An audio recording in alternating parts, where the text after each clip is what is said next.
rumah tak perlu tanggung sekolah apa. Dia dengar dia biasa dia dia wow dia. Saya tanah airku.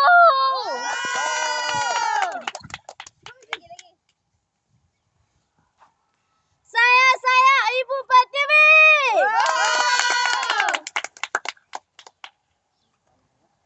Aku cintakan patriotik.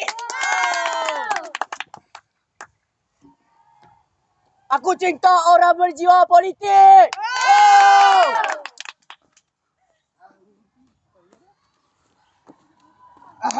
Malaysia aku sayang.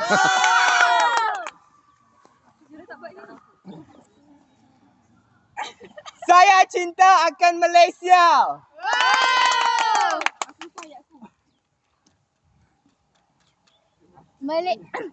Malaysia tanah tu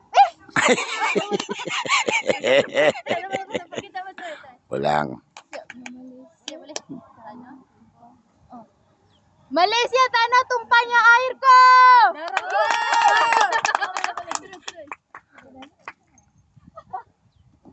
Saya Madani, hidup Madani.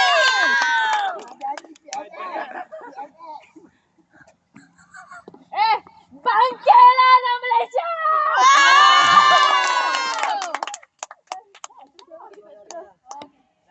Bismillah. Malaysia sebuah negara yang berdaulat. Saya cinta Malaysia. Ni ekor dia lah. Babi ada. Satu lagi. Ni ekor dia lah, ni kaki hitam. Okey, ingat kau laki babi tu duduk macam ni. Okay, alright. So lah ni.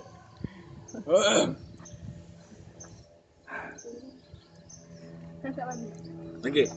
Saya bagi tempoh 5 minit. Untuk hampa selamatkan babi tu. Ni peluru tu. Sak ni pistol dia tembak peluru tu. Okay. Hampa hanya boleh buat 2 pergerakan kayu je. Maksud dia boleh ubah 2 kayu. Dalam masa yang sama kekalkan ada kepala, ada badan, ada ekor dan ada 4 kaki. Boleh? 4 minit, 5 minit bermula pada sekarang. Tentang iaitu Majlis Amanah Rakyat.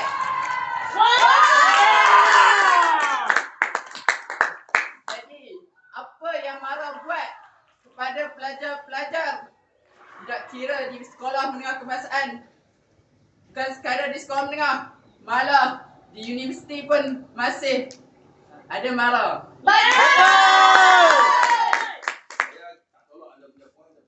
Lebih laju dan lancar. Kalau anda lancar, saya bagi 100 baterai. Silakan. Kita tengok zaman sekarang ni kan, di media sosial kita tengok iaitu Datuk Ashraf Wajdi yang mana dia pergi menjelajahi MRSM. Iaitu kalau tuan-tuan puan-puan nak tahu MRSM di bawah Mara. Jadi Datuk Ashraf Wajdi dia pergi menjelajahi ke MRSM di seluruh Malaysia. Untuk apa? Untuk dia nak tengok berdisiplinnya yang berada di MRSM. Nak bagi Saya turut 5 poin sebab anda tak support dia. Infrastruktur di MRSM ataupun di mana pendidikan di bawah Mara. Betul! Saya sokong. Saya Rizman Rizal dan hari ini saya akan membantahkan tentang satu isu mengenai Melayu. Saya ingin membicarakan satu isu iaitu Melayu kita semakin melemah. Dia tolak lagi 5 poin. Apa Melayu tak Melayu? Betul apa mengaku pun lemah?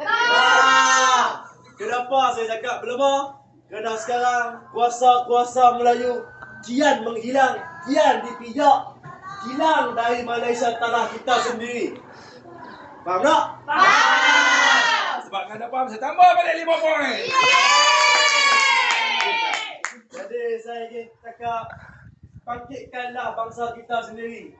Kuatkanlah bangsa kita, teguhkanlah bangsa kita. Seperti yang ayah kita cakap, Melayu itu Islam dan Islam itu pun Melayu. Maka itulah saya harap kalian semua mengeratkan satu rahim, mengukuhkan perpaduan. Kita membangkitkan bangsa kita sendiri. Kesimpulan berkenaan